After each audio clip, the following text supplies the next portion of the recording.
You prepared for this day for months. Classes, packing your bag, imagining meeting your baby. Then the early signs started, contractions, excitement, and then, hours later, the pause. Sometimes contractions weaken or the cervix stops dilating, commonly called stalled labor or failure to progress. If you have a proven pelvis but aren't progressing, it doesn't mean failure. It means we troubleshoot. Before jumping to interventions, check 3 fundamentals: the baby's position, maternal positions, and relaxation. Labor is rarely linear. A small change can restart momentum. Ask questions. Be an active participant. The first question is about the baby. Here are the top 3 questions I ask when labor stalls. Every labor is unique. This is a toolkit, not a script. Understanding reduces anxiety and helps you advocate for yourself and your baby. First question, could the baby's position be causing the delay? Experienced providers can often tell by palpation or with an ultrasound. If the baby is sunny side up, occiput posterior, pressure on the cervix is less effective.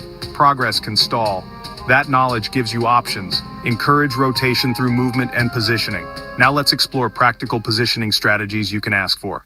When dilation stalls or contractions weaken, look at fetal position as a key factor.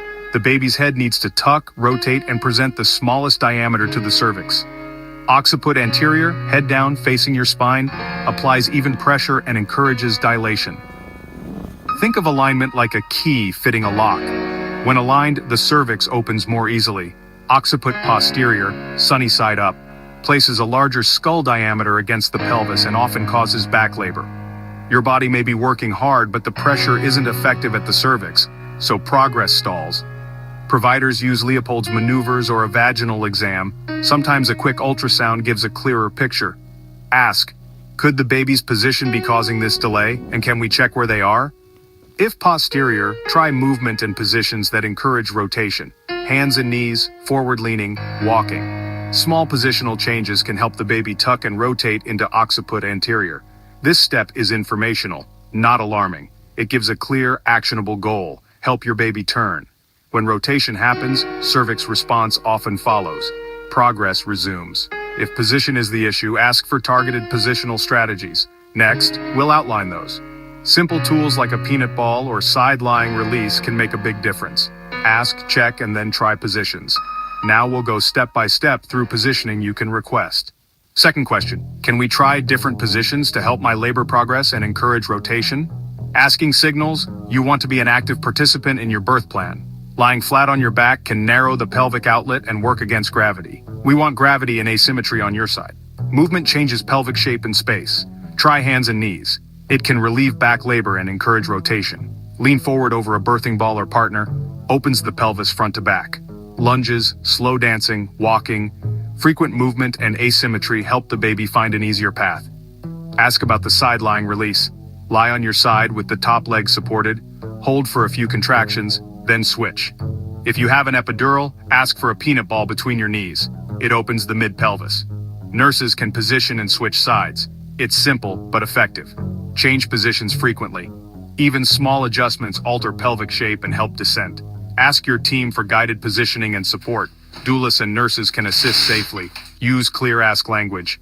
Can we try hands and knees or a side-lying release for several contractions? Asking empowers you and gives the team a focused action to try before more invasive steps. Next, let's focus on relaxation. Your hormones and environment matter greatly to progress.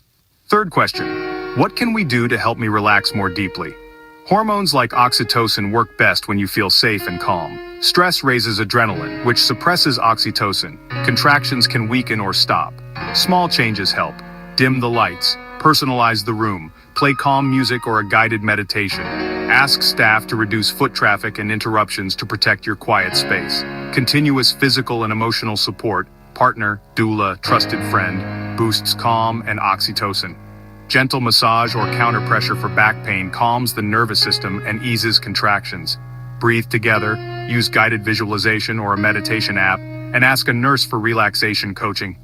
Focused diaphragmatic breathing lowers stress and helps oxytocin flow. If you have an epidural, still prioritize emotional relaxation.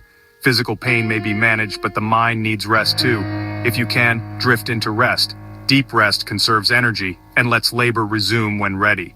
Don't be afraid to ask. Dim lights, music, a quiet moment alone, or guided breathing from staff. A small, supported change in environment can restore hormones and restart effective contractions. Relaxation is an active strategy. It's part of the toolkit to overcome a stall. Create the hormonal environment that supports your body's work, then let nature do its part. Next, how to combine these 3 questions into confident communication with your care team. A stalled labor can feel like an unexpected detour, but you have options and a voice. Arm yourself with the 3 questions and work collaboratively with your care team. 1. Could the baby's position be causing delay? 2. Can we try different positions to help my labor progress? 3. What can we do to help me relax more deeply?